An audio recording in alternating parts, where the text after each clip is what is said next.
नमस्कार दोस्तों, मेरा नाम है महेश और आप देख रहे हैं MRT दिल से चैनल। तो दोस्तों, आज हम बात करने वाले हैं कि अगर आप भी सोच रहे हैं कि फोर व्हीलर लेने वाले हैं और आप सोच रहे हैं कि फाइनेंस पे ले, लोन करके ले, तो उसके लिए जो लोन की जो प्रोसेस है उसमें क्या क्या डॉक्यूमेंट की रिक्वायरमेंट वो होती है और उसमें हमें क्या क्या डॉक्यूमेंट्स चाहिए और क्या लेके ऐसे जाए और क्या क्या रिक्वायरमेंट्स रहती हैं और जो भी चीज़ है वो मैंने खुद एक्सपीरियंस किया है, खुद मैंने जाना है, खुद मैंने महसूस किया है, क्योंकि मैंने खुद एक फोर व्हीलर लोन लिया हुआ था। कौन सी बैंक से लिया था वो नहीं बताऊंगा, पर जो भी प्रोसेस रही है मेरे साथ और मैंने जो एक्सपीरियंस जो लिया है वो आपके साथ शेयर करने वाला हूँ और आपको भी पता चल जाएगा कि और आपको भी आसान भाषा में समझ में आ जाएगा। और आप भी अगर सोच रहे हैं फोर व्हीलर लोन लेना,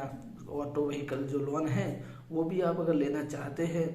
तो आपको ये वीडियो देख के थोड़ी आसानी हो जाएगी, आपको डॉक्यूमेंट कलेक्ट करने में और एक्सपीरियंस भी आपको मिल जाएगा। तो स्टार्ट करते हैं वीडियो एंड तक देखिए तो आपको समझ में आ जाएगा कि पूरी प्रोसेस क्या है। तो वीडियो स्टार्ट करिए। तो पहले हम जान लेते हैं कि जो बंदे को लोन लेना है फोर व्हीलर और जो लोन लेना है उसका क्या क्या डॉक्यूमेंट्स रिक्वायरमेंट रहेगी। तो पहले वो जो बंदे का आधार कार्ड चाहिए, जिसको लोन लेना है उसका आधार कार्ड, राशन कार्ड और जो इलेक्शन कार्ड जो भी बोलते हैं वोटर आईडी हो गई। फिर उसका घर का जो अपना घर का जो बिजली का जो बिल आता है वो चाहिए और एक घर वेरा बोलते हैं, जो गुजराती लैंग्वेज में घर वेरा बोलते हैं, आपके वहाँ पे क्या बोलते होंगे जो भी है, जो आप जो पंचायत में और तालुका पंचायत में जहाँ पर भी अपना जो वेरा जो उसकी पहुँच आती है उसकी वो पहुँच चाहिए। और दूसरी, जो पार्टी के ऊपर लोन लेना है, जो पार्टी लोन लेने वाली है उसका जो बैंक स्टेटमेंट पिछले 6 महीने का बैंक स्टेटमेंट चाहिए। उसका ही बैंक का, वही बैंक जिस बैंक का आप जो स्टेटमेंट देने वाले हैं वही बैंक का 3 से 4 5 समझ के चल लीजिए वो चेक चाहिए। दूसरा, पासपोर्ट साइज फोटो जो छोटी वाली फोटो आती है वो चाहिए, ज़्यादा नहीं तो 5 से 7, आप 10 पकड़ के चलिए। वैसे भी मार्केट में 10-15 तो ऐसे ही निकाल देते हैं 100 रुपये की, तो 10 फोटो पकड़ के चलिए। ये हो गई बात जिसकी सैलरी हो रही है और जो हर महीने सैलरी आती है उनकी बात हो गई। और अगर जो किसान है और जो कोई लाइन में काम करता है तो वो लोगों को अगर जो लोन चाहिए फोर व्हीलर का तो वो लोग कैसे लोन करवाएंगे। तो उसके लिए उनको अगर जो खेती कर रहे हैं तो खेती वालों के लिए 7 बार का उतारा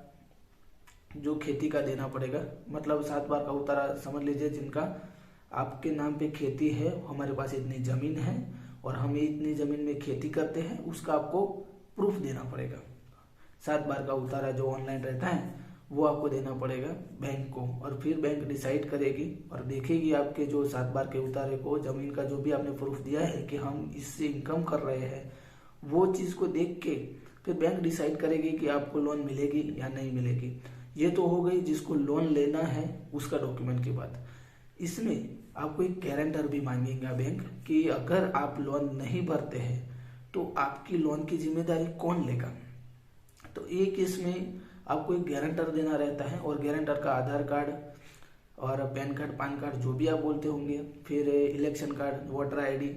फिर उसका राशन कार्ड हो गया, उसके घर का लाइट बिल हो गया, उसके घर की जो घर वेरा पहुँच है वो, और फिर